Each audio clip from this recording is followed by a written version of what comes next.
Well, hello everybody. Guess what? It's that time of year again. It's holiday season. Now, I know it might not look like it. I am so lucky to be in this wonderful Southern California. Oh, shoot. Hey, guess what? It's that time of year again. It's the happiest season of all. Or so they say. It's funny how the happiest or the merriest season of all can sometimes be the most stressful season of all as well. This time of year brings a lot of pressure, expectation, travel, breaking of routine, and let's be real here, a lot of faking. Now, what do I mean by faking? Well, it's really pretending to be somebody that you actually are not. And that's not a bad thing. Sometimes it can get us by. Maybe it's meeting the in-laws who you don't really like, but you pretend you put on a happy face for them just because it's Christmas. Or maybe it's a coworker who you call your sworn enemy that you just happen to get in Secret Santa and now you have to buy a gift for them and pretend that everything is okay. Or maybe you've just suffered a broken heart and you have to face your family and friends and pretend like everything's all right when really, deep down inside, you are in such pain. It's so difficult to go through this time of year. Like, everybody is supposed to be happy, but the truth is we're all not happy all the time. And especially when there's so much pressure like there is at this time of year. Let's be honest, everybody does it. Even the best of us do. It's a coping mechanism so that we can get by. But when it does all start to fall apart, here are four tips that you can use to manage your holiday stress.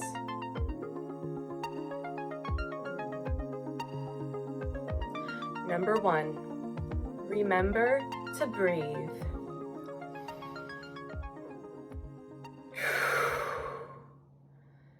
It is amazing the power of breath. It's such a useful tool that we completely forget about. We think of breathing as this automatic part of our body that we have no control over. I mean, it does it on its own without us really thinking about it. But if you do think about it, you can use it consciously. And breathing can actually control your nervous system. You can use it as a tool to bring your stress levels down. So don't be afraid to walk away if tensions start to rise. When you are faced with that person that gets your blood boiling, or when you just can't stand talking to this person anymore, remember that you can walk away. You can use this tool whenever you like. Just kindly step away, go into a different room, walk outside, take a few moments just for yourself to take some deep breaths. It will bring you back to this moment. It will bring your stress level down, and you can re-enter the situation as a more evolved being. Number 2, replenish yourself first. There are certain things that you do for yourself, and these activities is what replenishes you, what makes you feel good. Think of yourself as a cup, right? And in order for the cup to overflow, in order for this cup to give water or whatever is in it to other people, you have to be filled up. So in order to give, you have to be filled up yourself. What are these certain practices that make you feel like you? Most of all of the successful people that exist in life, the ones you hear about, the ones you see on TV, the ones that are writing these best-selling books, they all have a routine that they do to get themselves started each day so that they get into the right mindset, so they feel like themselves and they can accomplish the day better. And if you really think about it, most of us do these sort of things. Like, for instance, my dad has to have cereal. My dad has to read the newspaper and have the same type of cereal every morning at the same time, or else he doesn't feel like he can go on in the day. Now me, I like to listen to Abraham Hicks, I like to do some Wim Hof breathing, I like to do some meditation and positive affirmations, And that really replenishes my well, so that way when I get into the day, I can be the most present, fulfilling person that I can be, the most successful version of myself. Now, it's really easy to get distracted, especially during the holiday season when you have so many people around and they all have different plans that they want to accomplish. There's different events to go to. You forget about these things that you do to fill yourself up. And when you think about when you're going on a flight and the air mask drops down, they always say you need to put the mask on yourself before you put it on anyone else. Because what good are you if you are dead? It's the same thing here. What good are you to give love, to give appreciation to any other person if you don't feel full yourself? You have to be filled with love in order to give love. And this is the season of love, isn't it? So remember to fill yourself up. Do what's best for you. Start off your day in the right mindset. Do the right routines, the right rituals you need to do, so that way you can be the best version of yourself when you meet your family, when you meet your friends, when you meet your coworkers, whoever it may be. You want to be the best version of you. And when people meet the best version of you, you meet the best version of them too. So in a way, like Abraham Hicks says, you are getting out ahead of it. You are putting the positive vibration out there before it can even turn into any sort of negative vibration. So set the intention when you go to a party or an event, or you're just traveling from one place to another. Think about what you're doing before you actually go there. So think about it this way. Okay, I'm going to an event. My whole family is going to be there. I know they're going to be asking me lots of questions about my life these days, what I'm doing, who I'm dating, who I'm seeing. It can be overwhelming. But do this little practice and acknowledge, okay, that's probably what's going to happen. However, I intend to be the best version of myself. I intend to be clear. I intend to be content. I intend to be present in the situation. And I intend to be myself because I have replenished myself. And I am not going to let other people's opinions or their own energies distract me from my purpose. I intend to have a good time, and a good time I will have. Number 3, try not to take anything personally. There's an old quote that goes something like this: you wouldn't worry so much about what people thought of you if you knew how little they actually did. And this is the truth. Most people are thinking about themselves. Even when they're making a comment about you and you think it's directed at you, it really has more to do with them than it does about you. Most of the time when people are making judgments on others, they're really making those same judgments to themselves. So try not to take anything personally. Realize that other people's opinions don't matter to you. Those are just their thoughts, their ideas. And they say, opinions are like assholes. Everybody's got one. So are you going to let one person's opinion dictate who you are? No, this person doesn't know you. They don't know what you've been through. They don't know all of the progress that you've made. Most of the judgments that they're making on you are actually judgments that they're making about themselves. And believe it or not, in 10 minutes, that thought that they had about you or possibly had about you is going to transfer into what drink are they going to have next? Or, oh, look at those pigs in blankets, look real good. They don't care.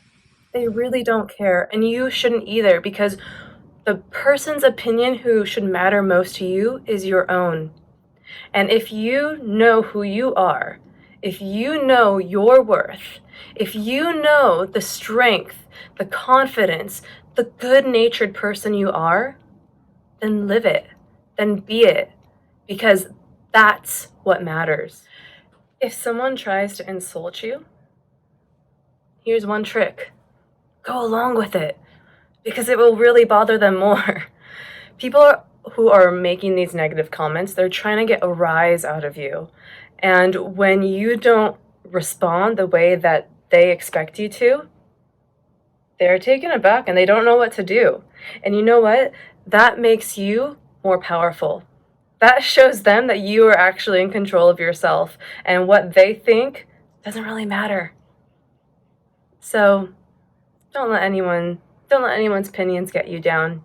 Remember who you are, because that's the opinion that really matters. Number 4, the last thing that I want to say is appreciate where you are. Now, I absolutely love living in London, but I mean, come on. Like, seriously? Have you seen this view? Like, who gets to experience this at Christmas? I mean, it's beautiful. It's absolutely beautiful. And, you know, you don't get this opportunity all the time. You don't get to see your family all the time. You don't get to commune and celebrate with your friends or your colleagues. This is a special time of year. And even if it is stressful, just accept that it's temporary. You know, like, I'm going to be going back home, back to London in a couple of weeks. And, you know, it is stressful. My family lives in so many different places. I have to drive around, but it's my family, and I don't get to see them often. I don't get to see my friends out here often. So you have to remember, practice appreciation, because this can all go away at any moment. Just like everything in life, there is no permanent time frame on anything. You know, the people in your life, the belongings and the material items that you have can leave at any moment. So really appreciate what you have now. And yes, it might be stressful. Yes, it might cost a lot of money. Yes, you might be jet lagged the whole time, but it's worth it because it's temporary. And just remember that when you are walking into a situation where you think, oh my gosh, I can only last 1 hour here, please get me out. Remember, it's temporary. And in a couple of months, you're going to look back and you're going to think, wow, that actually was fun. And I'm really glad I got to see those people, because it had been a long time. And, you know, with us reconnecting, it opened up a couple of doors for me, and it made me appreciate my life more. Or, you know, you never know when it's going to be the last time you see someone. So really appreciate where you are. And the more that you practice appreciation, the more appreciation grows, because what you focus on grows. I mean, it's law of attraction. It makes sense. The more you focus on negative things, the more negative things come into your life. The more you focus on positive things, the more positive, not only that you feel, but in a reaction, you bring more positivity to you. So when you practice appreciation, you become more appreciative of what's going on. And life is just more pleasant that way. And isn't that what it's all about? We're all here to have fun and to enjoy ourselves and to make wonderful memories. So let's give it our best shot. And remember, it's the holiday season. It's supposed to be the season of love, the season of merriment, of love thy neighbor. Okay, I don't know what I'm talking about, but I'm not a very religious person, but it is fun, and I like all of the rituals that go along with Christmas and Hanukkah, Kwanzaa, whatever it may be. So guys, just wanted to say happy holidays, Merry Christmas, Happy Hanukkah, Merry Kwanzaa, whatever else is out there. Whatever you celebrate, happy to that. Enjoy it. And know, just like every situation in life, this is temporary. This aggravation you might be feeling, this heartache you might be feeling, the stress that you might be feeling, this is temporary. And just like all things in life, it will too pass. So try to appreciate what you can now. And remember, The past is the past. What you have control over is your present, right now, and your right now creates your future. So keep your eyes up, keep your eyes forward, and remember, you've got this. See you next week.